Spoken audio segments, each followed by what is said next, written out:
My entire family died in the flames, and what I saw in the few who survived made me believe that none of it was human. I'm not talking about a wood-owned house in the country or relatives lost in a city fire. My home was a 30-ton steel box, a Sherman tank we nicknamed Steel Fury, and my family were the other 4 men crammed inside with. Our address was the frozen hell of the Ardennes forest in December 1940. Outside, the snow fell in a heavy silence, blanketing the German pines and muffling the sound of the world. Inside, the universe was the smell of diesel fuel, sweat, and cold metal, the constant roar of the engine and the hiss of the radio. I was the driver, and my world was a small sliver of vision, a rectangle of white and grey. Above me, in the turret, sat Sergeant Peterson, our commander, a tough Nebraskan who kept us alive. Beside him was O'Connell, our Boston gunner, who hummed off-key Irish songs when he was nervous.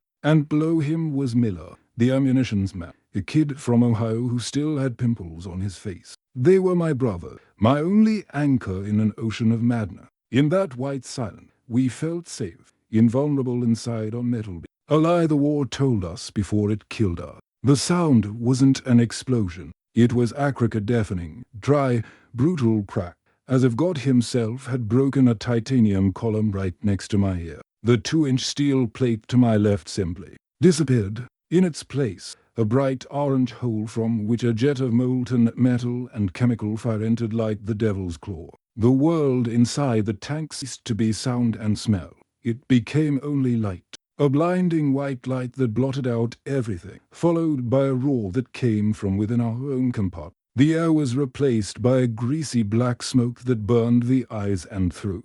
The first scream was Miller's. It wasn't a scream of pain. It was a sound I'd never heard a man make before, a high-pitched, bestial howl, which cut off abruptly. The fire spread with the speed of thought, fueled by fuel and ammunition. The steel round me began to glow a dull red. My only advantage was being right next to the driver's hand. My hands already burning, I pushed her away and threw myself out, falling face first into the cold, soft snow. The thermal shock was as brutal as the attack. For a second, the snow seemed to burn hotter than the fire. I rolled, dousing the flames on my jumpsuit, and turned in time to see the Steel Fury transform into a fuel pyre. The upper hatches were open, and from within erupted a column of black fire, like a volcano. And then I heard the screams of O'Connell and Peterson, trapped inside. They were alien, bubbling sound, devoid of any language or humanity, the last sounds of bodies being cooked alive inside a pressure cooker. It was there, with my face buried in the snow and the sound of my brother's melting, that the first truth of that day seared itself into me. My entire family died in the flames. The horror, however, was not over. As I lay there, paralyzed, watching my world burn, I saw figures stagger out of the tree line. They were the crew of another tank in our platoon, the Avenging Angel, which had also been hit. There were 3 of them. They were living proof that there are fates worse than death. Their uniforms were in charred tatters, stuck to their rosket. One of them, a man whose name I have forgotten, walked stiffly toward our burning tank, his arms stretched out in front of him, as if hypnotized by the fire. His lips were burned, and a low, continuous moan came from his mouth. He didn't see the snow, didn't see me, only the fire that had destroyed him. The other 2 were together. One was on his knees, beating his head rhythmically against the frozen snow. The other stood beside him, completely still, his face a melted mask from which 2 eyes, incredibly intact, stared back at me. And in those eyes, there was no shock, no pain, no fear. There was a void, a black hole in the soul. It was the gaze of something that had seen the other side and returned broken, empty, hollow. They were the definition of horror. And seeing what the fire did to those men's minds, witnessing their sanity incinerated and replaced by those broken, automaton-like instinct, the second truth, the coldest and most cutting, solidified, and what I saw in the few who survived made me believe that none of it was human. My name is George Thompson. Today, I'm just another old man with a distant look in his eye. But in December 1944, I was Corporal Thompson, a 19-year-old boy, driver of the M4 Sherman tank dubbed Steel Fury. My role in Uncle Sam's Great War Machine was that of a glorified chauffeur for a 30-ton steel box. My universe wasn't the vast battlefield you see in movies. It was a small sliver of vision, a rectangle of metal through which I watched the world pass by in a blur of mud, snow, and broken trees. I wasn't a hero who took the beach. I was a mechanic, a corpse. My responsibility was to keep that monster moving forward or backward, and to ensure that the metal shell that protected us didn't become our coffin. I failed in one of those tasks. Before that winter that froze Europe and my soul, my life was the opposite of cold, grey, and fear. I grew up in a small town in California's Central Valley, a place where the air smelled not of diesel and gunpowder, but of pollen and blooming oranges. The sun was a constant, warm presence, a golden blanket that made the world simple and good. Our house was a modest white clapboard building with a front porch, where my father, Michael, and I would sit on warm summer nights, listening to the radio and the sound of cricket. The front door, with its worn screw, had a spring that made it slam shut with a distinct sound, a sound that for 19 years meant home. My father owned the only mechanic shop in town. He was a quiet man, wearing grease-stained overalls and with a smile that rarely appeared, but lit up everything when it did.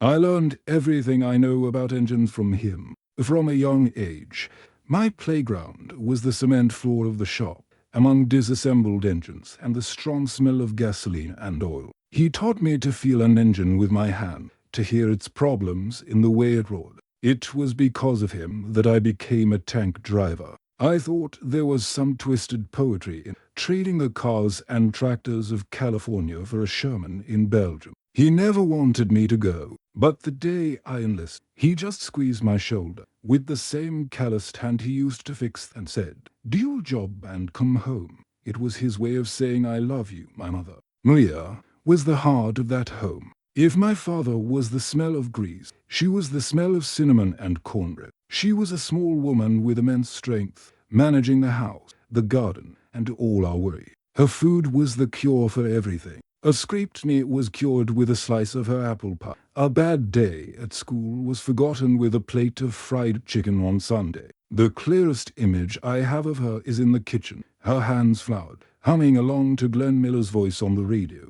On my last night home, before leaving for a basic training, she said nothing, just hugged me for a long time at the kitchen. I felt her tears wet my shoulder. That hug was meant to last an entire war. Then there was Emily. Honey-colored hair, freckles across her nose, and a smile that made me feel like I'd just repaired the world's most difficult engine. Our encounters were simple. Sharing a milkshake at the diner, going to the movies on Saturdays, strolling hand in hand through the town square. She gave me a photo of her to carry in my purse. During the months of training and later, at the front, that crumpled photo was my amulet, proof that the world of sunshine, oranges, and smiles still existed and was waiting for me. Her letters, with the faint scent of her perfume, were my only connection to sanity. My life was made of simple things. Stained work clothes during the week, the best starched shirt on Sundays for church. Home-cooked food,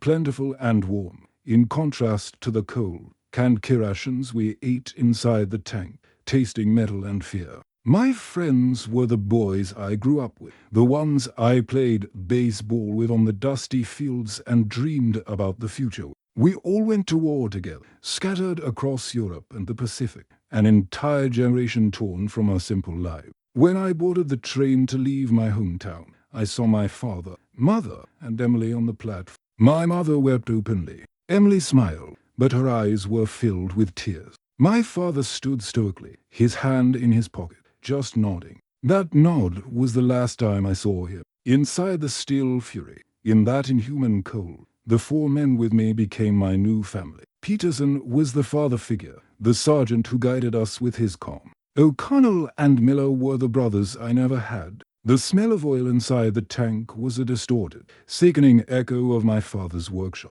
The cramped space was our home. We shared food, letters from home, fear, and silence. They were my only link to what was left of humanity. And that's why, when the fire took them, I didn't just lose my squad. I lost my second family, the only one I had in that hell. And I lost myself along with them. Shock is a strange blanket. For an unmeasurable amount of time, it shielded me from the cold of the snow I lay in and the heat of my burning tank, which crackled and groaned like a dying animal. The world was a low buzzing in my ears and a black and white image of fire and smoke. The screams of my brother, the last human thing left of them, echoed in my skull. But the blanket of shock is thin, and reality tears at it mercilessly. The first tear was the cold, a cold so deep and penetrating it seemed to come from within my bone, making every muscle in my body tremble uncontrollably. The second was the pain in my hands and face, a sharp burning that reminded me that I, too, had been touched by the fire. I was found by an infantry patrol, snow-covered ghost men who emerged from the forest. Their faces were grey with exhaustion and filth. One of them grabbed me by the collar and pulled me to my feet, his hand rough and impatient. They looked at the burning at the other catatonic survivors wandering the snow, then at me, and in their eyes I didn't see pity. I saw a numb familiarity. To them, I was just another prop in a scene they'd seen dozens of times before. A driver without a still, warm body that needed to be moved from point to point. The humiliation began there, in the terrible ordinariness of my personal hell in the eyes of others. I was taken to the rear, to a Belgian village that was nothing more than a jumble of stones and broken wood.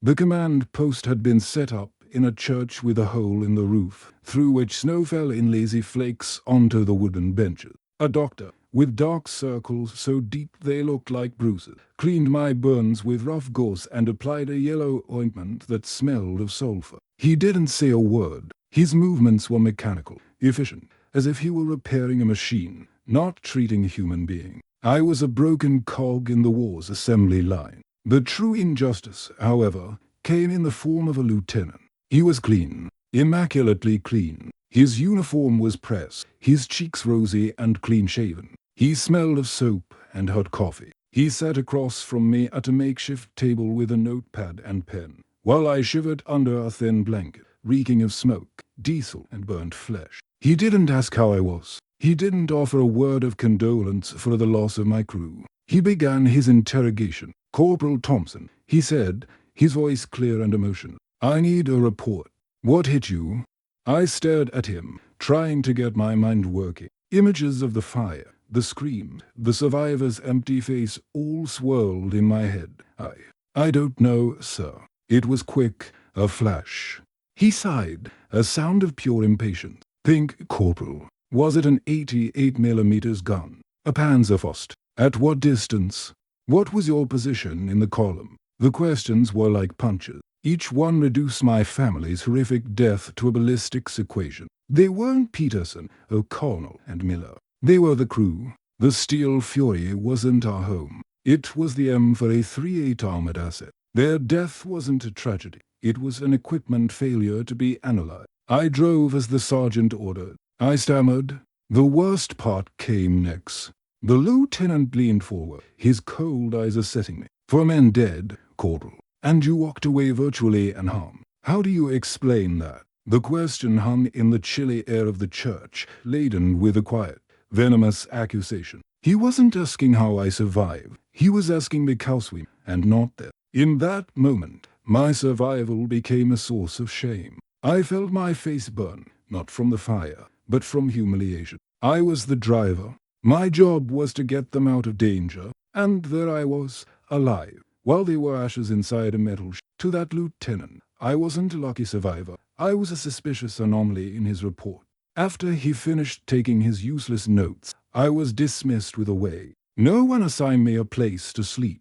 No one offered me food. I was left alone, leaning against a cold stone wall, while the rest of the company moved around. The other soldiers cast furtive glances at me, but looked away if I met their eye. A lone survivor was a bad omen, a walking ghost reminding everyone of their own mortality. I was an outcast. The loneliness was a cold even deeper than the snow. In my pocket, my leather gloves were soaked with muddy water from the creek I'd fallen into. I reached inside, searching for the only thing that connected me to my former self. Emily's photo. I pulled it out with trembling fingers. It was damp and stained. The image of her smile was blurred, the edges of the photographic paper dark and wrinkled from the heat. The war hadn't just killed my friend, it was actively erasing my past, staining the only pure thing I had left. That night, a sergeant from another crew found me. He said nothing about my friend. He simply handed me a metal mug filled with a hot liquid that could barely be called coffee and said, "Be ready by 5 o'clock. There's a replacement Sherman arriving. Need a driver." The sentence hit me with the force of a slap. They weren't giving me time to grieve. They were giving me a new machine to drive, as if Peterson, O'Connell, and Miller were replaceable parts. That night, in the ruined church, I learned the cruelest lesson of war. Your pain doesn't matter. Your losses are statistics, and your life only has value as long as you're useful to the machine. My family was dead, and the only thing the army wanted from me was to drive the next steel coffin to the slaughterhouse. The dawn of January 5, 1945, arrived cold and grey, like all the others. I was awakened by a boot poking me in the ribs. It was the sergeant I was assigned to, a man named Kowalski. His face was a map of burst veins and exhaustion. "Get up, Thompson. Your new home has arrived." The humiliation of the previous night gave way to a cold, matter-of-fact hope. There it was, a brand-new M for Sherman, covered in a thin layer of snow.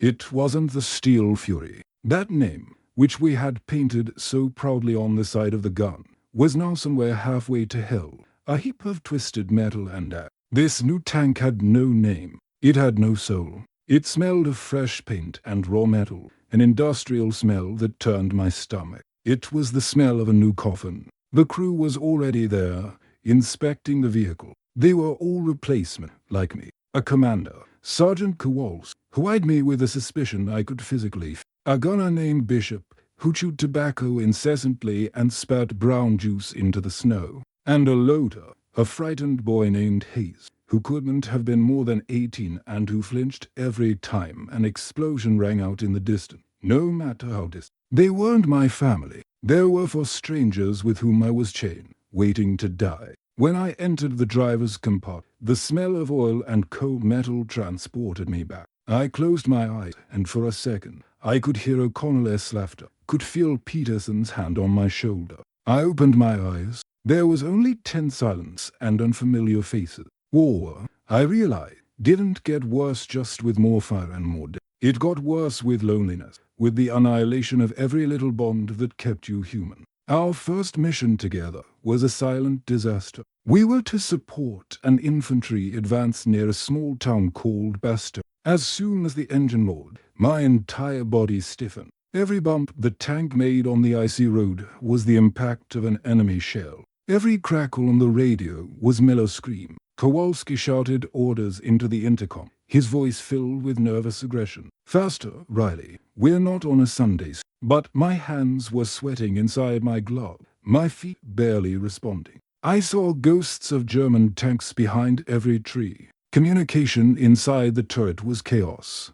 Bishop didn't understand Kowalski's order. Hayes nearly dropped a shell onto the floor of the tank. We were 5 panicked men, pretending to be a combat. We survived that day, but the seed of terror was already planted in. It wasn't fear anymore. It could happen. It was the absolute certainty thought he would go, it would happen again. The only question was when. The days that followed merged into a single, long, frozen nightmare. The world beyond my vision was a landscape of death. Shattered trees turned into toothpicks by artillery barrages. Craters that could swallow a house. And the bodies frozen in grotesque position, half buried in the snow, Germans and Americans together in death. The ground shook constantly. Sometimes it was a distant tremor, a deep bass that we felt more in our teeth than in our ears. Other time, it was a violent convulsion as enemy artillery found us, and the earth round our tank erupted, throwing clods of frozen earth and shrapnel against our hull.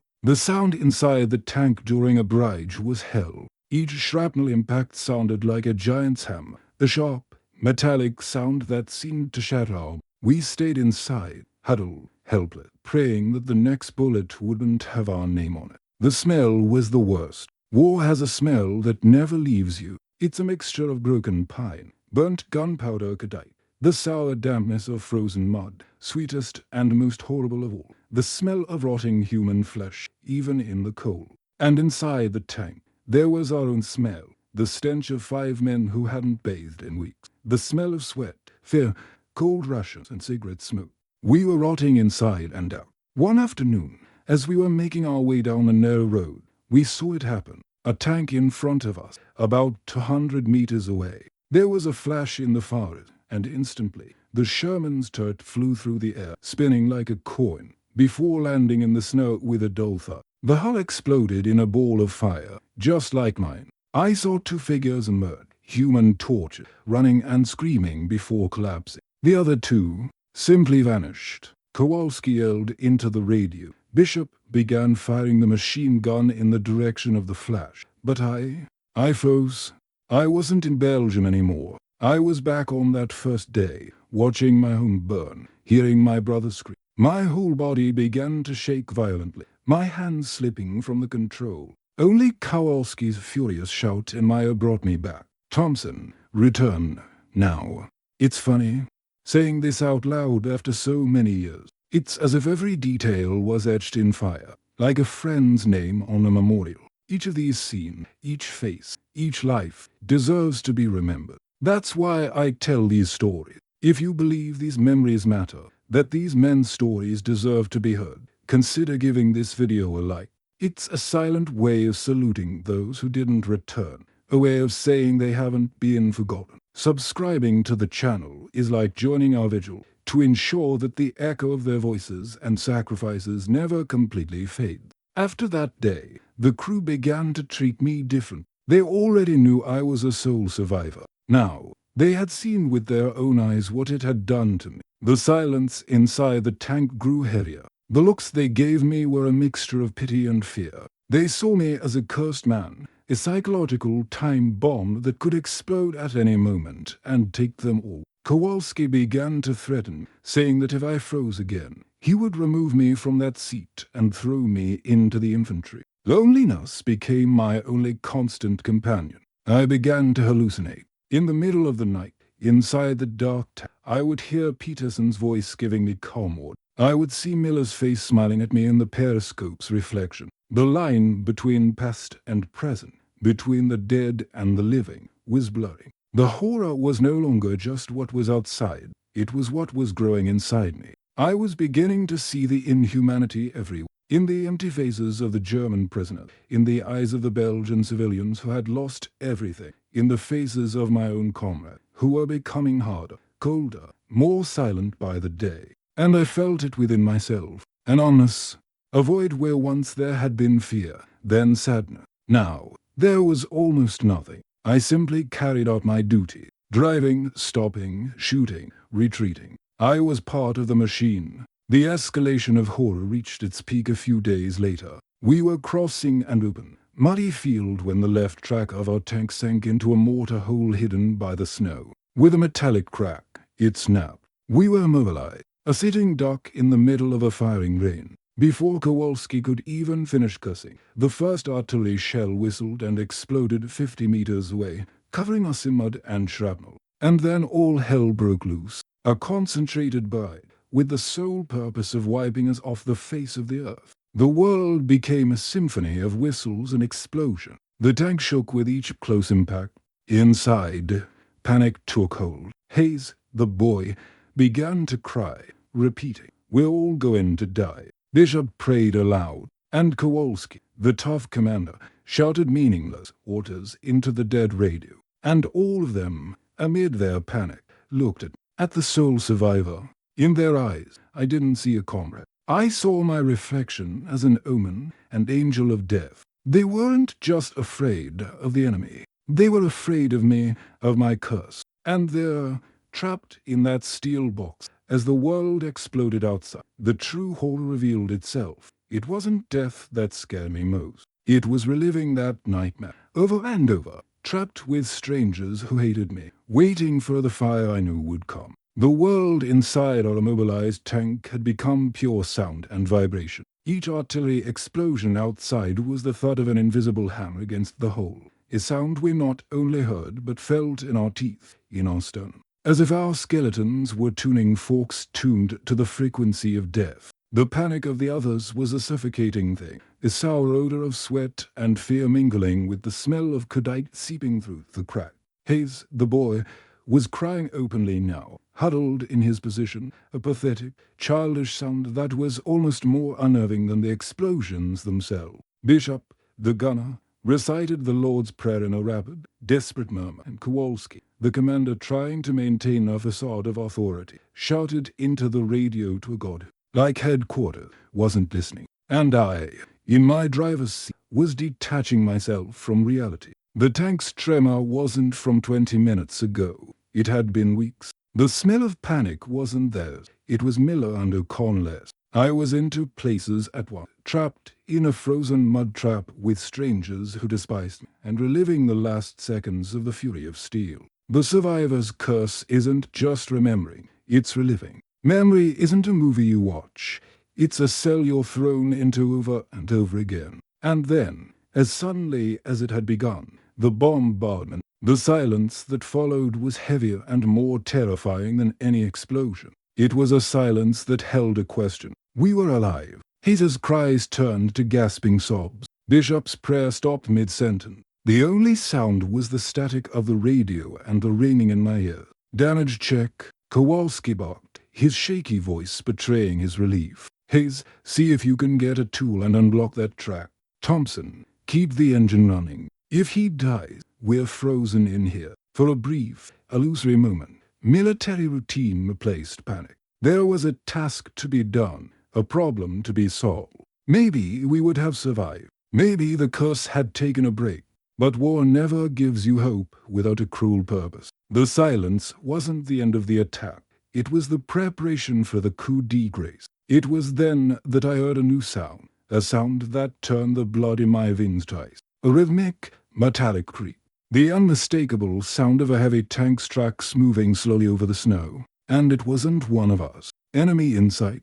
3 o'clock. It's a tiger. Bishop's voice strangled over the intercom. The panic returned. Tenfold, a tiger. The apex predator of this frozen forest. Our 75mm cannon would barely scratch its frontal arm, and we were standing still, exposed, our sides vulnerable. Bishop, turn the turret. Turn the damn turret, Kowalski yelled. I heard the hum of the turret's electric motor, slow, agonizing dot to slow. Through my sliver of vision, I saw nothing but snow and distant trees, but I could feel it. The presence of that steel monster, watching us, judging us, preparing to fire. I shrank back in my seat, my muscles tensing, waiting for the impact, the same crack deafening, the same flash. And it came. The sound was exactly the same. A crack that shattered the universe, a white light that filled my periscope. But the sensation was different. The impact wasn't on my side. It was above me. A cataclysmic crash that knocked the air from my lungs and caused the entire tank to rise and fall with a force that shattered something in my back. This time, the fire didn't enter through a small hole. This time, the inferno entered through the roof. The explosion ripped the tank's turret off like the lid of a sardine can. I was protected from direct impact by the bulkhead separating my compartment from the fighting compartment, but a shower of red-hot metal, shrapnel, and something hot and wet rained down on me. And I was alive again. The only one. That was the revelation. The true trauma. It wasn't the deaths of Peterson, O'Connell, and Miller. It was my survival. It was a pattern. A sick joke told by a sadistic god. With the ringing in my ears louder than ever, I forced myself to look up through the jagged hole where the turret used to be. The grey Belgian sky stared into our metal coffin, and I saw what the explosion had done. I saw what was left of Kowalski and Bishop, black silhouettes fused to the twisted metal, slowly burning. I saw Hayes, the crying boy, lying on the floor of the tank, his body broken but, by some cruel miracle, still alive. He looked at me, his eyes wide with a terror no human being should know, his mouth open, but no sound came out, only a bubble of blood. And then the fire from the igniting ammunition reached, and his last pleading look was extinguished by the fire. At that moment, the truth of my trauma revealed itself in its entirety. My curse wasn't to die. It was to live. It was to be the chronicler of the end, the only spectator left behind to witness the same act over and over again. I wasn't a survivor. I was a ghost trapped in the place of its own death, forced to watch others die in its place. My survival wasn't luck.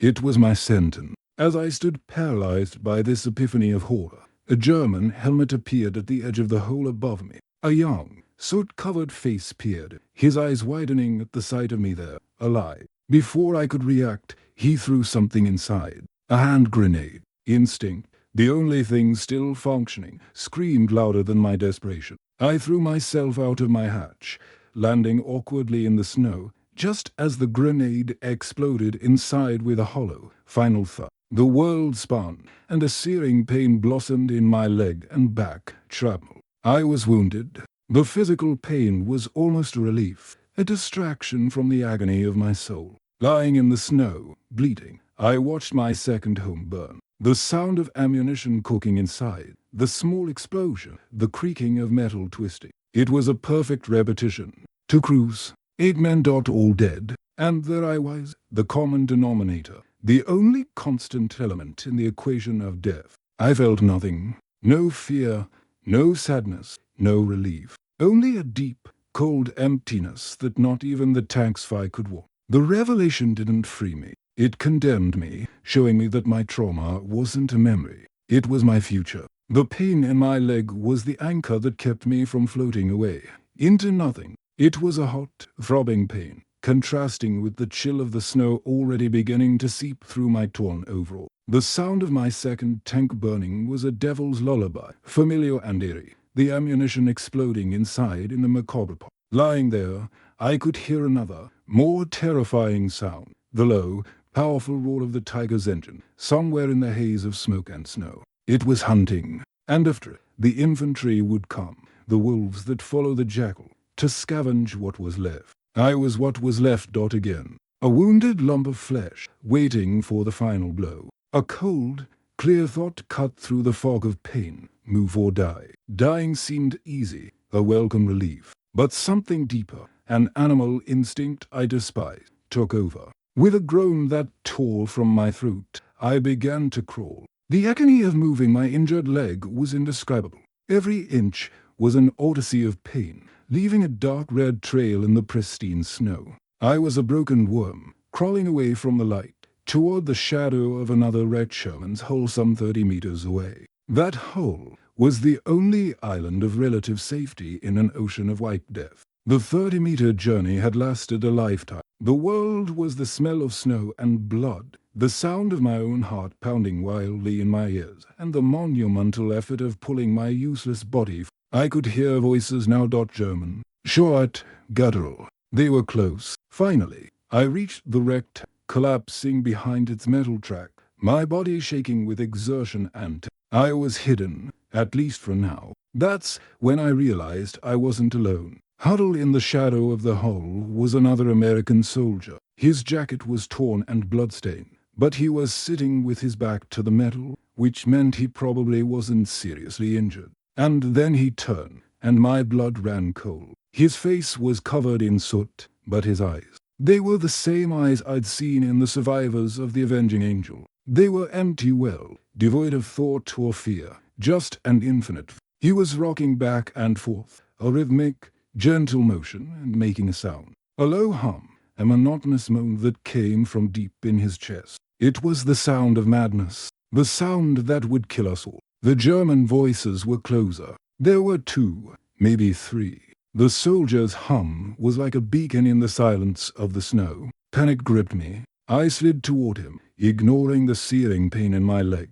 "Shut up," I hissed, grabbing his shoulder. "Please, shut up." He didn't react. I continued to stare at him, and he looked right through me. His eyes didn't see me. He was somewhere else, in another time, trapped in the moment his soul was ripped out. The hum continued, constant, unresponsive to my pleas. And then, the most terrible choice of my life presented itself to me, clear and brutal as a shrapnel of metal. I had my Colt .45 pistol. I could silence him, one shot. One quick, ugly act that would save my life. No one would ever know. It would be just another body in the snow. The lieutenant's clean voice echoed in my head. Why were you the only one who made it out? Maybe that was because I was willing to do whatever it took.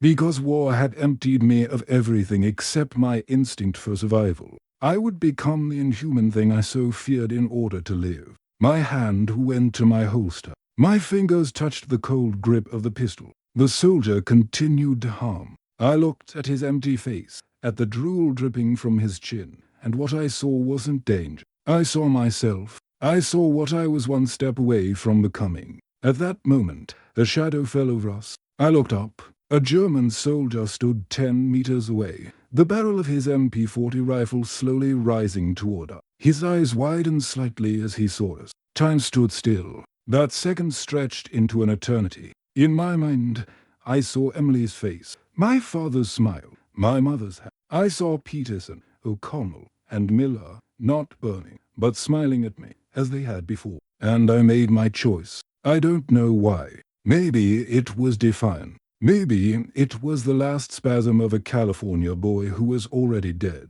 Maybe I just wanted the noise to stop.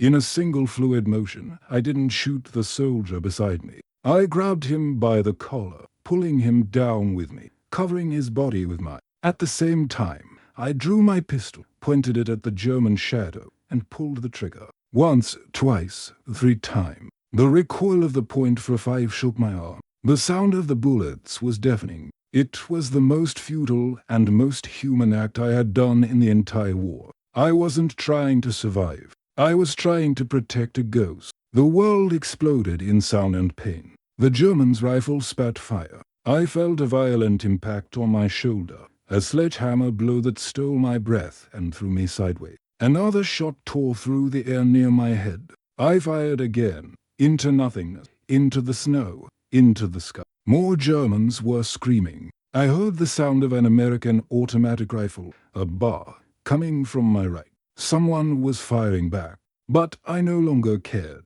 A new pain, deep and hot, was spreading through my chest. The strength was leaving my limb. My vision began to darken at the edges, a tunnel closing in. The worst moment of all wasn't the pain. It was the final, clear, piercing thought that flashed through my mind as the darkness enveloped me. The irony, my one act of humanity, my one attempt at redemption, to prove I wasn't one of them, that I wasn't a cursed animal, had been in vain. I would die there, bleeding in the snow, next to a man who didn't even know I existed, having failed to save everyone I'd ever loved. The final image in my mind was Peterson's face, not judging, but with a sad look, as if to say, "You tried, kid." And then, for the first time since the Steel Fury exploded, I stopped fighting. I closed my eyes and welcomed the silence. Death, I discovered, is not darkness. It is white, and infinite white, blinding and silent. I floated in this white nothingness for a time, a place without pain, without memory, without cold. It was peace. But life, stubborn and cruel, pulled me back. And the first thing I saw when consciousness returned was not the face of God, but the canvas roof of a hospital. The white remained, but now it was stained, real, and the silence was replaced by a chorus of soft moans, the distant clink of metal in a basin, and the weary voice of a nurse speaking in whisper. The chaos was over. The roar of the fire, the crack of the shell, the screams, all gone. What remained was this heavy, medicated silence. The smell was no longer of death and cadite. It was the clean, aseptic smell of carbolic acid, a smell that tried unsuccessfully to cover the odor of diseased flesh and gangrene. I lay on a cot, weighed down by 3 rough wool blankets. I tried to move, but a sharp pain in my shoulder and leg pinned me to the spot. I was alive, and my first emotion wasn't gratitude. It was a deep, crushing disappointment. I had made peace with the end. I had accepted it, embraced it, and now, here I was, back in the world of the living, a guest late from my own funeral. A nurse with a pale face and eyes that had seen it all approach. She told me I was in a field hospital near Lake. I'd been found by an American patrol hours after the fighting, nearly frozen, but alive. They told me I was lucky. The word sounded like a bad joke. And the other one? I asked, my voice a hoarse scratch in my dry throat. The man who was with me. The nurse frowned, trying to remember. There were so many. What was in shock? Catatonic? She asked. I nodded. She shook her head slowly. He didn't survive the transport. Hypothermia, they said. He just blacked out. The news fell on me not with the weight of an anvil, but with the lightness of a feather. I felt nothing. My final act of humanity, the sacrifice that defined my last conscious moment, had been futile. The man died anyway. The irony was so perfect, so complete, that there was no room for grief. There was only emptiness. Silence. In those days that followed, silence became my only companion. The war, which had been a constant and deafening presence, was now a distant echo, the artillery explosions at the front sounding like the slamming of a door in a neighboring house. The world shrank to the space of my cot, without orders to follow, without a tank to drive, without the immediate fear of death to keep me alert. My mind became dangerously empty, and in that void, the ghosts came to visit me. But they were different now. Peterson's face, O'Connell's, Miller's. They appeared not in flashbacks of fire and terror, but in moments of calm. I saw them sitting at the foot of my bed, young and whole as they had been before, watching me so. There was no accusation in their eyes, only infinite sadness, and for the first time, I could look at them without panic suffocating. The pain was there, an open wound in my chest, but the acute terror had transformed into a chronic melancholy. The silence of the ward was a blank canvas onto which I projected my nothing. I was fundamentally alone. Round me, dozens of other men, each a universe of pain. There was a boy on the cot across from me who had lost both legs. He spent all day staring at the ceiling, his face an expressionless. Beside me, a fighter pilot with his face covered in bandages, burned so badly I couldn't tell where his eyes or mouth were. He never made a sound. We were an island of broken bodies, each of us isolated in our own pain. We saw each other, but we didn't see each other. We shared a space, but not an experience. Loneliness amidst a crowd of sufferers is the deepest of. I had no letters. The postal system was in chaos because of the offensive, and Emily's photo, my last talisman, was lost forever in the Belgian snow. The California boy who enlisted, the young man who loved the smell of oranges and shoe polish, was as dead as the men in the Steel Fury. Who was the man left? I didn't know. I wasn't a hero. I wasn't a coward. I was nothing. Just a collection of scars and burned memories. And in the midst of that silence, that solitude, I began to reflect on that last moment. The catatonic soldier, the German, my pistol. Why had I done that? Why protect a man who was already lost, instead of saving myself? The answer didn't come in a flash, but in a slow, gradual realization, in the silence of long, sleepless. It wasn't an act of heroism. It was an act of selfishness. In that moment, seeing that empty soldier, I saw the reflection of my own dying soul. And in trying to protect him, I wasn't trying to save him. I was trying to save the last fragment of Jack Riley, the last shred of the boy who believed in something other than killing and surviving. The act itself was futile, the result was death anyway. But the intention was the only thing in that war that was truly mine. It wasn't an order, it wasn't instinct. It was a choice, a stupid, irrational, and ultimately meaningless choice. But it was mine. And in that silent hospital, surrounded by ghosts and emptiness, that small, useless choice became the only thing I could cling to. It wasn't hope. It was just a memory of something other than horror. My war didn't end with a ceasefire or a peace treaty.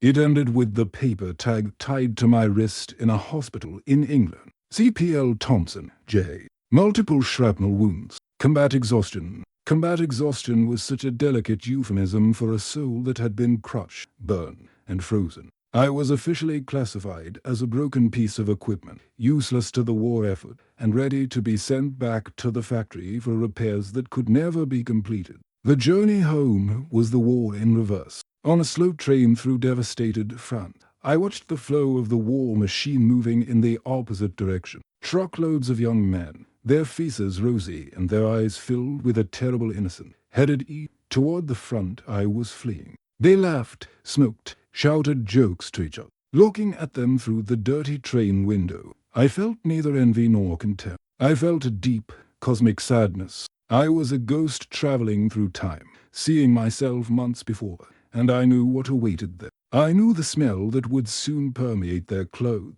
the weight that would soon settle on their shoulders, the emptiness that would soon hollow out their eyes. Every carriage that passed on the way to war was a hearse filled with dead people who didn't yet know it. In the hospital in England, a place with clean sheets and unbroken glass windows, time became as one. The hours, the days, the weeks dragged by. It was there, in the forced silence of recovery, that I began to reconstruct what had happened, not like a horror film, but like a puzzle. And the first piece I found was the true meaning of the inhumanity that had so haunted me. The men I saw, the empty-eyed survivors, were not monsters. They were the most tragic people all. I understood that the human mind has its own defense mechanism, its own circuit breaker. When pain, fear, and horror become so absolute that they threaten to annihilate consciousness itself, the mind simply shuts down. It sacrifices personality, memory, connection, everything that makes us up, to protect the organism from self-destruction.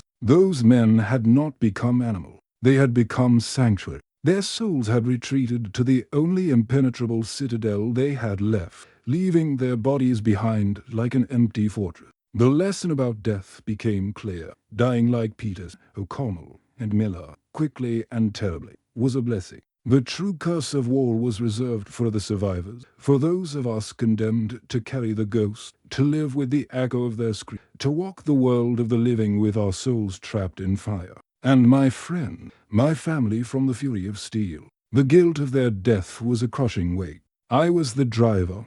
I should have gotten them out of there. In the silence of the hospital, I replayed every second of that moment 1,000,000 times. But the repetition didn't bring guilt, but clarity. War isn't a game of choices. It's an avalanche. You don't control it. You don't direct it. You're just swept along by it. Their deaths weren't my fault, just as my survival wasn't my merit. It was chaos. It was chance.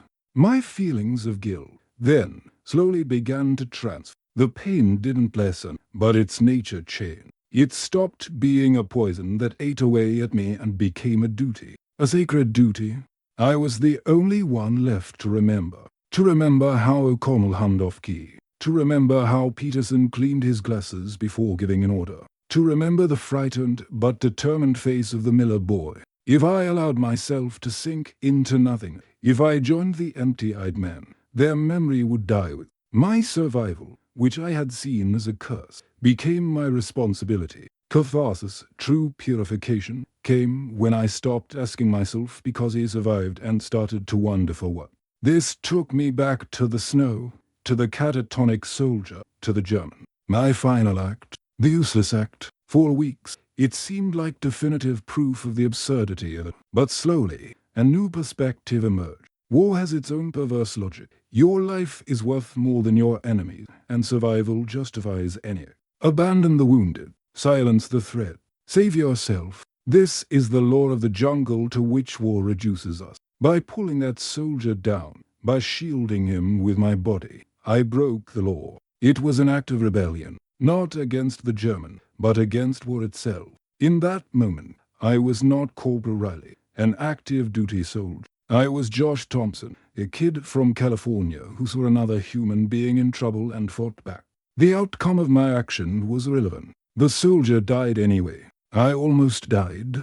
But the moral of my story, the one lesson I would carry forever, crystallized in that moment. A man's worth is not measured by his ability to survive or triumph, but by the humanity he manages to preserve in moments when all is lost. War can take your life, your friend, your sanity, but your final choice, your final act of defiance, belongs to you alone. That choice saved no one, but it saved me. It saved the last spark of my soul from the void. One day, a bundle of letters arrived tied with string. They were from home. I stared at the package for hours, afraid to open it, afraid to read the words of a world that no longer existed for. Finally, with trembling hand, I opened the first one from Emma. She spoke of the town dance, of the neighbor's car breaking down, of how much she missed me. Simple words of a simple life. And I cried.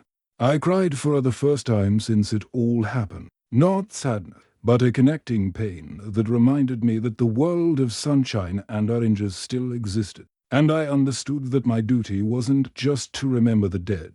It was to try, somehow, to build a bridge back to the world of the living, carrying them with me. The ship that brought me home to New York Harbor was full of men like me. Men with visible and invisible scars. We didn't talk much about what we'd seen. There was a silent understanding, a club whose admission price was a piece of your soul. When we passed the Statue of Liberty, some men applauded. Others wept. I just watched, feeling like a foreigner returning to a land I no longer recognized. The train ride across the country was a surreal torture. The grey and white of Europe was replaced by a kaleidoscope of color. The green of the fields, the blue of the open sky, the red of the barn. It was all vibrant and full of life, and I hated it. It felt like an insult, an affront to the memory of the monochromatic world of mud and snow I'd left behind. When I finally arrived in my small California town, the smell of oranges in the air was so strong it made me nauseous. My parents and Emily were on the platform. Their embrace was real,